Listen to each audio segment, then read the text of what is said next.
So మొత్తంగా ఉత్తర తెలంగాణలో BRS పార్టీకి ఇది భారీ దెబ్బ అనే చెప్పొచ్చు. ఎందుకంటే పెద్దపల్లి ఎంపీ అంటే 2014లోను 2019లో 2 సార్లు ఇక్కడ బీఆర్ఎస్ పార్టీయే ఎంపీలుగా గెలిచారు. అయితే ప్రస్తుత పరిస్థితుల్లో పెద్దపల్లి పార్లమెంటు పరిధిలో ఉన్న 7 నియోజకవర్గాల్లో ఇటీవల జరిగిన ఎన్నికల్లో 7 అసెంబ్లీ నియోజకవర్గాల్లో 7 కూడా కాంగ్రెస్ పార్టీకి సంబంధించిన అభ్యర్థులే విజయం సాధించారు. అయితే ఈ విషయం పక్కన పెడితే మరోవైపు టీఆర్ఎస్ పార్టీ ఎంపీగా ఉన్న వెంకటేష్ నేత కానీ ఎంపీ అయినప్పటి నుంచి పార్టీ నేతల తీరుపైన అధిష్టానం పైన కొంత అసంతృప్తిగానే ఉంటున్నారు. ఎందుకంటే పార్టీలో కేవలం ఎమ్మెల్యేలే సుప్రీంగా పాలన సాగుతూ ఉండటం, ఎంపీలకు విలువ లేకుండా పోవటం, ఎంపీ నిధులను కూడా ఎమ్మెల్యేల సిఫారసు లేఖల ద్వారా ఇస్తూ ఉండటం లాంటి అనేక పరిణామాలు ఆయన జీర్ణించుకోలేకపోయారు. ఇటీవల పార్టీ అన్ని సీట్లలో కూడా ఓడిపోయింది. అయితే ఎంపీలకు ప్రాధాన్యత ముందు నుంచి ఉండటం లేదు అని వెంకటేష్ నేత కానీ అసంతృప్తితో ఉన్నారు. మరోవైపు కొంత అసెంబ్లీ ఎన్నికలు పూర్తయిన తర్వాత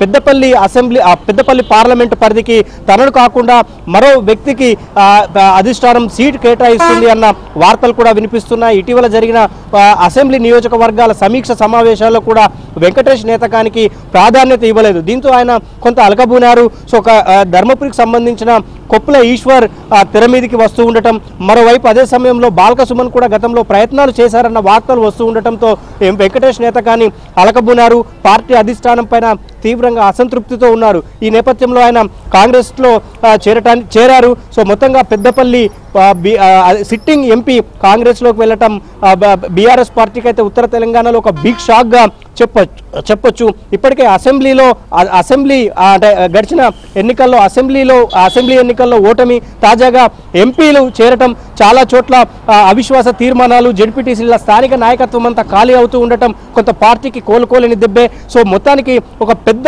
బిగ్ షాట్ కాంగ్రెస్లోకి వెళ్ళటం బీఆర్ఎస్ పార్టీకి అయితే ఒక షాక్గానే చెప్పొచ్చు. ఓవైపు పార్లమెంటు పరిధిలో సమీక్ష సమావేశాలు కొనసాగుతుండగానే ఇలా ఒక ఎంపీ కాంగ్రెస్లోకి చేరటం పార్టీ శ్రేణులు పూర్తిగా నైరాశ్యంలోకి వెళ్ళిపోయాయి. సో మరోవైపు అధిష్టానం పెద్దపల్లి పార్లమెంటు పరిధి పైన ఎలా దృష్టి సారిస్తుందో చూడాలి. సో ఇదైతే ఒక షాక్గానే చెప్పొచ్చు విజయ చంద్రిక. అంటే ఒక రకంగా ఇప్పుడు దక్షిణ తెలంగాణ ఉత్తర తెలంగాణ అన్నప్పుడు కొద్దో గొప్ప డెఫినెట్ గా బీఆర్ఎస్ అక్కడ ప్రాబల్యం చూపిస్తుంది ఉత్తర తెలంగాణలో. ఈ నేపథ్యంలో ఇంక ఇప్పుడు శ్రేణుల పరిస్థితి ఏంటి అంటే ఈ ఇంపాక్ట్ మిగిలిన నాయకుల మీద కూడా పడే అవకాశం ఉందా? ఇంకా చేరికలు పెరిగే అవకాశం కూడా ఉందా కాంగ్రెస్ లో? ఖచ్చితంగా ఇప్పటికే మనం చూస్తున్నాం. ఉత్తర తెలంగాణ అంటే టీఆర్ఎస్ పార్టీకి 2019 వరకు కంచుకోటగా ఉంది. కానీ పార్లమెంట్ ఎన్నికల్లో 2019లో కరీంనగర్, ఆదిలాబాద్, నిజామాబాద్ ఈ 3 ఎంపీ సీట్లు మాత్రం బీజేపీ గెలుచుకుంది. అయితే పెద్దపల్లి ఎంపీ సీటు మాత్రం బీఆర్ఎస్ గెలుచుకుంది. సో బీఆర్ఎస్ ఉత్తర తెలంగాణలో గెలిచిన ఏకైక ఈ పెద్దపల్లి పార్లమెంటు పరిధిలో కాంగ్రెస్లోకి వెళ్ళటం ఆ పార్టీకి అయితే కొంత కాదు చాలా కోలుకోలేని దెబ్బ. ఆ పార్టీకి బిగ్ షాక్గా చెప్పొచ్చు. బీఆర్ఎస్ ఎమ్మెల్యేలకి కేవలం అధిష్టానం అంతా ఎమ్మెల్యేల కేంద్రంగానే పాలన సాగించింది.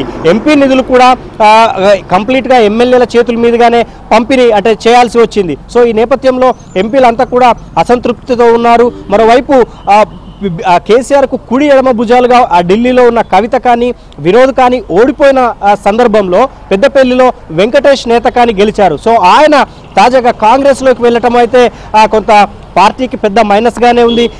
అంటే కేవలం ఈ పార్లమెంట్ ఎన్నికల్లో తనకు కాకుండా వేరే వారికి టికెట్ ఇస్తున్నారు అన్న కారణంగా ఆయన వెళ్ళిపోతున్నారు. మరోవైపు పెద్దపల్లి పార్లమెంటు పరిధిలో ఒక్క సీట్లో కూడా ఉత్తర తెలంగాణ అంటే టీఆర్ఎస్కు కంచుకోట అని మనం చెప్పుకుంటూ ఉంటాం. సో పెద్దపల్లి పార్లమెంటు పరిధిలో ఒక్క సీట్లో కూడా గెలవకపోవటం, ఎమ్మెల్యేల మీద తీవ్ర వ్యతిరేకత ఉన్నా కూడా ఒకరిద్దరు ఎమ్మెల్యేల మీద వ్యతిరేకత ఉన్నా బయట చాలామంది సామాన్యులు ఆ ఎమ్మెల్యేల వల్ల ఇబ్బందులు పడ్డా కూడా తిరిగి గులాబీ బాస్ వాళ్ళకే టికెట్లు కేటాయించారు. దీంతో పార్టీ చాలా 7 నియోజకవర్గాల్లో కూడా ఓడిపోయింది. సో ఈ పరిణామం కూడా వెంకటేష్ నేతకానికి నచ్చలేదు.